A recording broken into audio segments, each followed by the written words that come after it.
તો જોઈ લો દર્શક મિત્રો, તમે ઘણી બધી છોકરીઓ જોઈ છે, ઘણી બધી છોકરીઓ કલાકાર પણ જોઈ છે.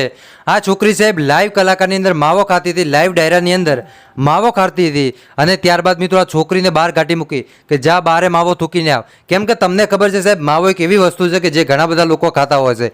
ખાલી માણસો જ નહીં પણ ઘોડી પણ માવો ખાય. હા મારા ભાઈઓ, જો તમે આગળનો વિડીયો ન જોયો હોય તો એકવાર એ પણ સાહેબ તમે વિડીયો જોજો, એટલે તમને પોતાને ખબર પડી જશે કે ના ભાઈ, માણસ નહીં પણ એની સાથે સાથે ઘોડી પણ માવો ખાય.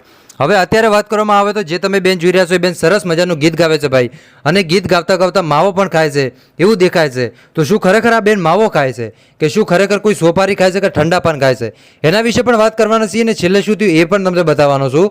એટલે ખાસ કરીને મારા ભાઈઓ અને બહેનો, તમે વિડીયો અંત સુધી જોતા રહેજો.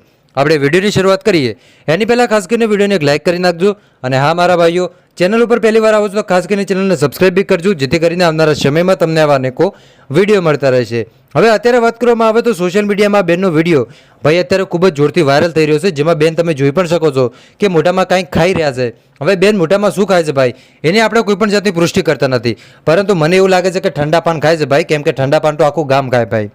હવે બેન સરસ મજાનું ગીત ગાવે છે, એ તમે સાંભળો ભાઈ, કેમ કે ઠંડા પાન તો ખાવાની વસ્તુ છે ભાઈ, એનાથી કાંઈ નુકસાન ન થાય. હા, ગુટકાથી તો નુકસાન થાય પણ આનાથી સાહેબ કોઈ દી નુકસાન ન થાય. હવે અત્યારે જે તમે બેન જોઈ રહ્યા છો, સરસ મજાનું ભાઈ ગીત ગાવ્યું છે. તો સૌથી પહેલાં તમે આ ગીત સાંભળો અને જોરદાર એક્ટિંગ પણ કરી છે ભાઈ. તો સૌથી પહેલાં સાહેબ તમે ગીત અને એક્ટિંગ બંને સાંભળી લો. ચાલો સૌથી પહેલાં તમે આ વિડીયો જોઈ લો.